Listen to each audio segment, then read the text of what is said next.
Asia cup 2025 चल रहा है और इस एशिया कप में बहुत सारी कंट्रोवर्सीज सामने आई हैं और बहुत सारी डिस्कशंस हुई हैं कि ऐसा होना चाहिए था, ऐसा नहीं होना चाहिए था। उसके बारे में हम एक नेक्स्ट वीडियो में बात करेंगे। इस पर्टिकुलर वीडियो में हम बात करने चाह रहे हैं पाकिस्तानी क्रिकेट टीम के रिलेटेड। देखिए, सबसे पहली बात है कि जैसा बोर्ड वैसी टीम। कहते होते हैं कि जैसी रूह हैं वैसे फरिश्ते।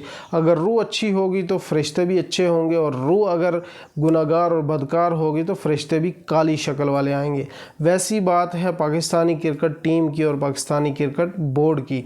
बोर्ड भी वैसा ही और टीम भी वैसी ही। सिलेक्टर ऐसे बेकार और फुद्दू होते हैं। और आप देखिए कि जो बंदा वहाँ पे इक़्तिदार में या पॉलिटिक्स में आता है, जिन पॉलिटिशियंस का राज होता है पाकिस्तानी टीम में, उसी के अकॉर्डिंग, उसी के रिलेटेड क्रिकेट बोर्ड भी बनता है। इमरान खान के टाइम में अलग बनता है और इस मियां साहब के दौर में अलग बनता है। कोई दूसरा आएगा तो उसके दौर में अलग बनेगा। तो क्रिकेट का भी बेड़ा गर्क और धर्म बरम है।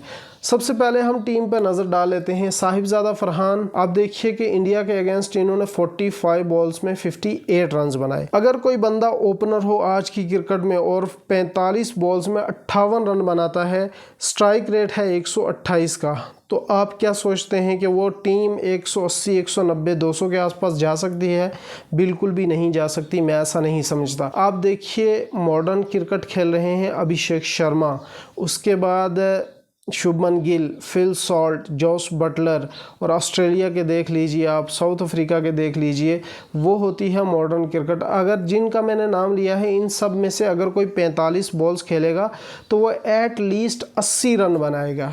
80 रन तो आराम से करेगा और 45 में 80 आज को ओपनर आराम से कर सकता है।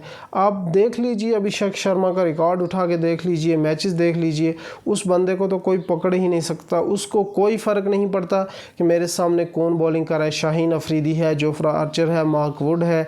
हमने स्पीड में भी उस बंदे को देखा। वानखेड़े के स्टेडियम में इंग्लैंड की जो उसने हालत की थी पिछले साल, वो हमारे सामने है। क्योंकि मार्क वुड के पास, जोफ्रा आर्चर के पास बहुत पेस थी, लेकिन उन्होंने क्या धोया था उनको। कोई चांस नहीं है उस बंदे को रोकने का। फखर जमान, चलो ठीक है। सेम अयूब भी एक रेलू कट्टा है। इसके पास, इसको कितने मौके दिए जाएंगे? और इतने मौके दे चुके हैं कि इसको परफॉर्म करना नहीं आता। भाई, 1-2 इनिंग्स तो मैं भी खेल सकता हूँ। अगर 100 मैचेस आप खिलाएंगे किसी को और वो एट लीस्ट 2-3 में परफॉर्म कर जाए, तो आप उसकी बेस पर, उसकी परफॉर्मेंस पर उसको टीम में बार बार मौका क्यों दे रहे हैं? 100 में से 2-3 में तो कोई भी परफॉर्म कर जाएगा, कोई भी क्लिक कर जाएगा। 17 बॉल में 21 रन बनाए और 123 का स्ट्राइक। देखिए, इनकी औकात यही है। साफ सी बात है, इनकी औकात ही यही है, 123 का स्ट्राइक रेट। और ये जो स्ट्राइक रेट है ना, 128, 123, 110, 123, ये स्ट्राइक रेट है जी इनका 150 रन बनाने वाला। ठीक है, 20 ओवर में 150 और इनकी टोटल औकात यही 150 रन हैं।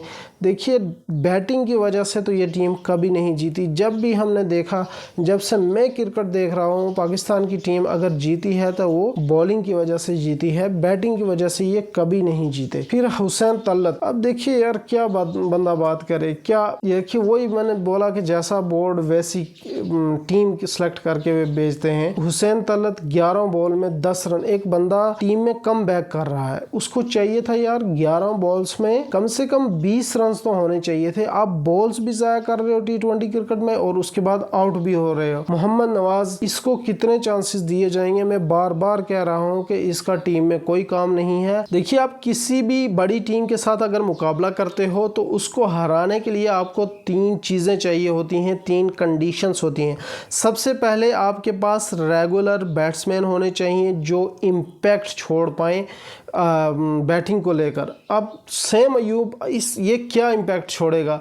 इसको समझ ही नहीं आ रही है। ये लेग स्पिनर है, ये ऑफ स्पिनर है, ये बैट्समैन है, इसको कोई अता पता नहीं है। जिस बंदे को खुद अता पता नहीं है कि वो है क्या है, उसका रोल क्या है टीम में, उसको वो कैसे इम्पैक्ट छोड़ पाएगा अपनी गेम में, तो उस बंदे को आपने वो बनाया हुआ ओपनर और 1 डाउन आप उसको बैटिंग करवाते हो। मोहम्मद नवाज़ की मैं बात कर रहा था। इस बंदे का कोई काम नहीं है इस टीम में। इससे जान छुड़ाओ। 19 बॉल में 21 रन, 110 का स्ट्राइक रेट। ये स्ट्राइक रेट होता है T20 क्रिकेट में। ये स्ट्राइक रेट के साथ आप बांग्लादेश की क्रिकेट को नहीं हरा सकते। आप देखिए बांग्लादेश ने पिछले बहुत टाइम में मैंने देखा है, मुझे लगता है एक इंग्लैंड के बगैर उसने अपने होम सीरीज़, किसी ओडीआई होम सीरीज़ किसी को नहीं जीतने दी।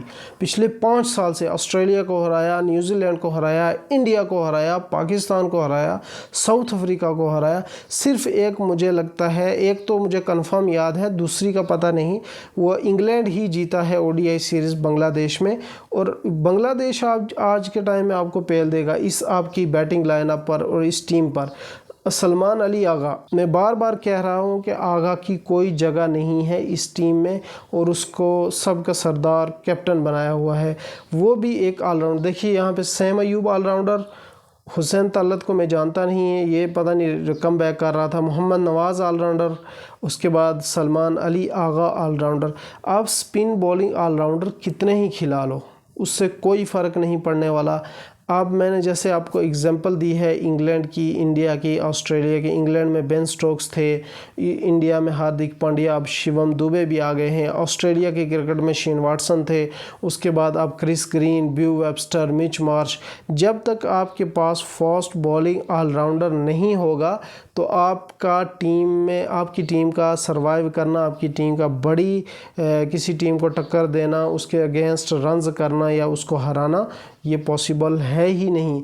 उसके बाद फ़हीम अशरफ, इसको भी बहुत सारे लोग गाली देते हैं कि ये बंदा ऐसा है वैसा ही। देखिए आपके पास एटलीस्ट फास्ट बॉलिंग ऑलराउंडर तो है ना, उसको क्या कीजिए, उसको पुश कीजिए, उसको अपना रोल समझाइए, उसको अपना रोल दीजिए कि आपका रोल ये है, इस पर आप काम करो और हमारी टीम को थोड़ा सा पुश करो, थोड़ी सी हमारी बैटिंग में, बॉलिंग में थोड़ा इम्पैक्ट डाल दो।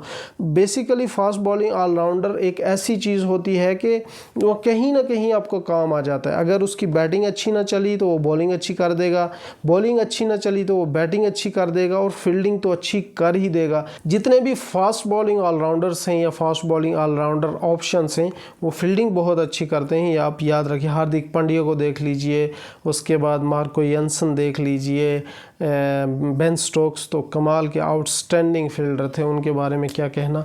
शाहीन अफरीदी, इस बंदे को भी अपने रोल का पता ही नहीं है, ये बैट्समैन है या बॉलर है कोई समझ नहीं है। ये बार बार शिकायत करते हैं जी दुबई में बॉल स्विंग नहीं। यार दुबई में कहाँ से बॉल स्विंग हो जाएगा, वो स्पिन पिचेस हैं, उसमें कौन सी बॉल स्विंग ढूंढ रहे हैं आप। सैम अयूब, वही जैसे मैंने आपको बताया, और अबरार अहमद। आप जी कह रहे हैं कि हमारा मिस्ट्री स्पिनर है, हमारा क्वालिटी स्पिन बॉलर है। भाईजान कुछ भी नहीं है, कुछ भी नहीं है इस बंदे के अंदर। बस वो शुभमन गिल को आउट करके जो ऐसे ऐसे कर रहा था ना, वो हरकतें आपकी ऐसी हैं कि इतनी घिन आती है आपकी हरकतों से। और आपकी परफॉर्मेंस ग्राउंड पर ये है, क्यों बार बार अपनी बेइज्जती करवाते, कुछ तो शर्म कर लो, शर्म भी नहीं आती। हारिस रऊफ़, अब पिछले मैच में हमने देख लिया कि कैसे, यार पहले ही इतनी सारी कंट्रोवर्सीज़ हैं, ज़रूरी है इस तरह की हरकतें करना ग्राउंड में। फ़हीम अशरफ 4 ओवर 31 रन दिए थे, 1 विकेट लिया था। और फ़हीम अशरफ मुझे लगता है एक फास्ट बॉलिंग ऑलराउंडर ऑप्शन है पाकिस्तान के पास। तो मैंने जैसे कहा कि पाकिस्तानी क्रिकेट बोर्ड को चाहिए कि पहले तो वो मेन जो है अपने बैट्समैन, प्रॉपर बैट्समैन रखें। ये जो आपने खिलाए हुए हैं बैट्समैन, इनसे तो रिजवान और बाबर फार बेटर थे। उनको आपने स्ट्राइक रेट के नाम पर धक्का दिया और टीम से निकाल दिया। भाई किस स्ट्राइक रेट की बात कर रहे हो आप? देखिए 110, 120, 130 का स्ट्राइक रेट, इससे तो वो चलो स्ट्राइक रेट उनका इतना था, पर उनकी एवरेज तो थी ना। ऐसा तो नहीं था कि पावर प्ले में ही सारे आउट हो जाते थे और इतने रैश और गंदे शॉट्स खेलते थे, ऐसा तो नहीं था। उस टाइम पे टीम एट लीस्ट 160, 170 तो करती थी, 170 तो आराम से करती थी अगर वो पहले बैटिंग करते थे। तो ये ऐसा चलने वाला नहीं है। आपकी टीम, पहले तो आपके पास रेगुलर बैट्समैन होने चाहिए, फिर एक फास्ट बॉलिंग ऑलराउंडर होना चाहिए। स्पिन आपकी कचरा है, उसमें कोई जान नहीं है। और दूसरी बात यह है कि आपके पास मेन बॉलर्स होने चाहिए। आपने तो हमेशा क्या किया है कि फास्ट बॉलिंग जो है वो गड्ढों के गड्ढे प्रोड्यूस किए हैं फास्ट बॉल। आप वसीम अकरम जैसा लेजेंड आपके पास हो, आप उससे कोचिंग क्यों नहीं लेते? आपकी इतनी गंदी सोच और तरबियत है कि अपनों से फ़ायदा ना उठाओ, बाहर से लेके आओ और अपनों को टिकने भी ना दो। आपके पास शोएब अख्तर जैसा लेजेंड था, आपके पास मोहम्मद आसिफ, अगर जो उसने अपने कैरियर में बहुत सारी वो बेहुदा बातें कर दी हैं, लेकिन लेजेंड तो था, वो बहुत कमाल की बॉलिंग करता था, उससे आप ले सकते हो सर्विसेज। उसके बाद शोएब अख्तर हैं, वकार यूनुस तो रहे, वसीम अकरम हैं। इतने बड़े बड़े लेजेंड आपने प्रोड्यूस किए और आप फिर इस तरह की बेहुदा और गंदी टीम बना के आप लाते हो और बेइज्जती करवाते हो, तो मुझे लगता है इस तरह काम होने वाला नहीं है। रेगुलर बैट्समैन लेके आओ, एक फास्ट बॉलिंग ऑलराउंडर लेके आओ और प्रॉपर बॉलर्स लेके आओ जो स्विंग बॉलर्स हों या एटलीस्ट स्पीड हो उनके पास। नसीम शाह आया था, वो अच्छा बला था, 2-4-10 मैचेस खेलने के बाद उसके अंदर भी ओवर एक्टिंग आ गई और वो भी तबाह हुआ, बर्बाद हुआ, बैठा हुआ है। क्या करते हो आप? इस तरह आपकी हमेशा बेइज्जती होगी और आपकी सिलेक्शन, ये तो मानने वाली है, आपकी सिलेक्शन बहुत गंदी है, आपका क्रिकेट बोर्ड बहुत गंदा है, आपकी पता नहीं क्या क्रिकेट खेलते हो। आज की वीडियो के लिए बस इतना ही। अपना बहुत सारा ख्याल रखें, मिलते हैं एक और वीडियो के साथ। That's it.